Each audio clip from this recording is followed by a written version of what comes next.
Hi, welcome to Low Carb Spin. I'm Therese. And I'm Karen. Today we have a great recipe for you. It's our take on a traditional Irish soda bread, low carb style. Well, I'm really excited to get started with this recipe.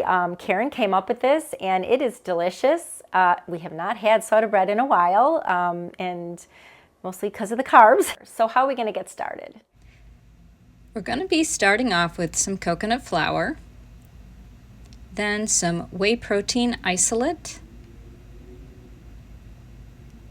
some pork rind crumbs,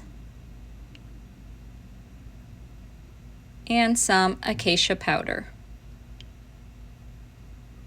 a dash of xanthan gum, and it wouldn't be soda bread without, of course, the baking soda. There you go. And lastly, some caraway seeds. So now we're just going to whisk all of our ingredients together until they're thoroughly combined. Well, that's it for our dry ingredients, and we're just going to set that bowl aside. Next, we're going to start with our wet ingredients, but let's preheat the oven to 350 first. Into the stand mixer, start by pouring in your egg whites. And the great thing about this is no whipping of egg whites, no stiff peaks. Yep, like most of our breads. And now onto some sour cream. I think that's what makes it super moist. Some apple cider vinegar. This one? Mm-hmm. Some melted butter.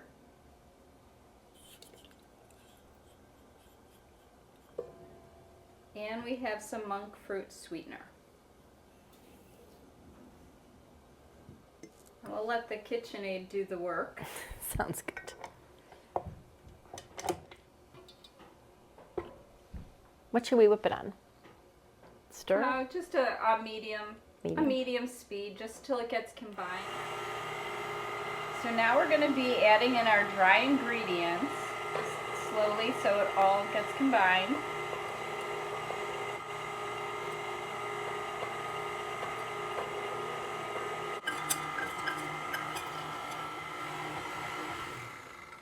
Let's stop and give a little scrape to the bottom. Doesn't it smell good? It does smell good. Yep, I think it needed it. I would just go around just a few more little turns.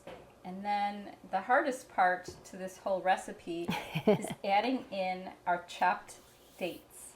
A couple more spins, you said? Mm-hmm.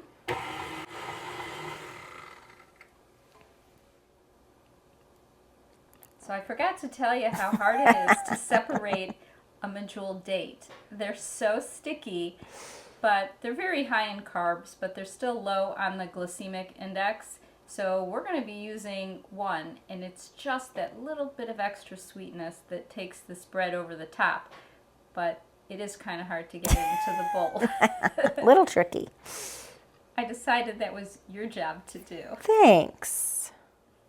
Well, I have a good tip for you because Karen was hoping I was going to get all gooey and sticky, and I used a little bit of the avocado oil or, a little spray on your fingers. And then we're just going to add it to the batter. And no sticky wicky. Well, that's a great tip, Therese. I'm going to put it on a little bit. Mix them in.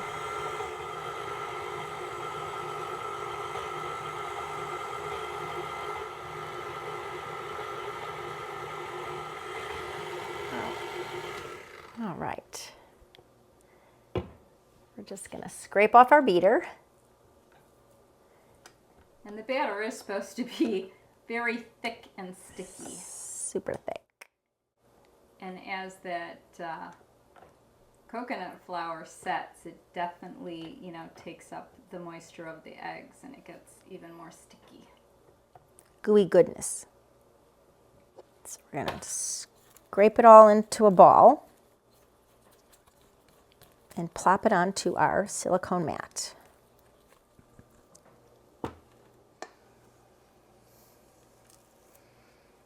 Thought it was going to plop out all at once, but it didn't. Stuck a little bit on the bottom. So I think, why don't you get in here and do that shaping technique you got down. Oh, you want me to get messy? Well, you know. Okay. So to make this into our mound, and I'm going to get messy, we're going to just put some water on our hands because that I think was the best. Right. I have not tried The avocado oil, oil. That might have been, I didn't think of that before when I was trying to cut the dates. So Right. that was a Dates great, I think is perfect for, but I don't great know tip. if the extra oil could change the top of the bread, so let's not it could. disturb it. So, like I said, it's sticky, but you can still, you can still mold it. And if you just keep it, mounded. The baking soda isn't gonna make it rise like baking powder would. Right. So, and it's more of a, it's a flatter one, at least in this recipe. Mm-hmm. Kind of flatter, like a biscotti is flatter, kind of a Yeah, when you cut it. cookie, Absolutely. yes. Okay. So it made me think of when I first saw it. I'm going to brush the whole thing and the sides, just very lightly. This is just whipping cream. Mm-hmm. So that's the only thing I've tried so far. And what is this going to do for the top?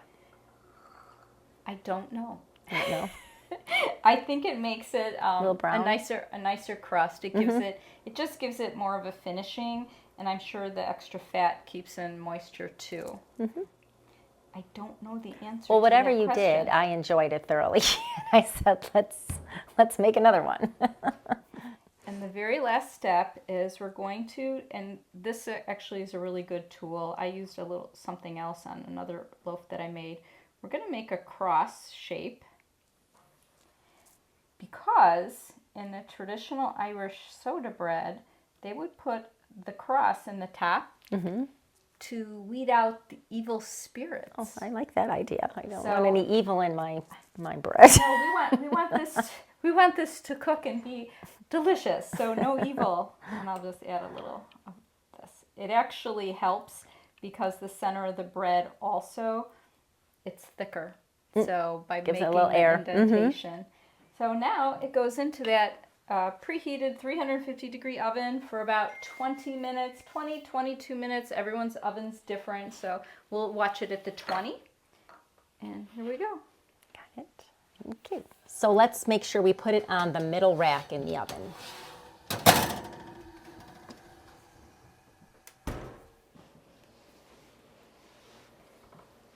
Well, this turned out great. I'm sorry, I already started without you. I thought that before I turned the camera on. Well, what do you think? I think it's moist and delicious, and this was really one of the more simple recipes, I think, for a lot of the keto breads we've made, and I hope everyone wants to try it. Well, if you enjoyed this video, I can't say it. If you enjoyed this video, like, subscribe, and share, and we'll see you on the next one.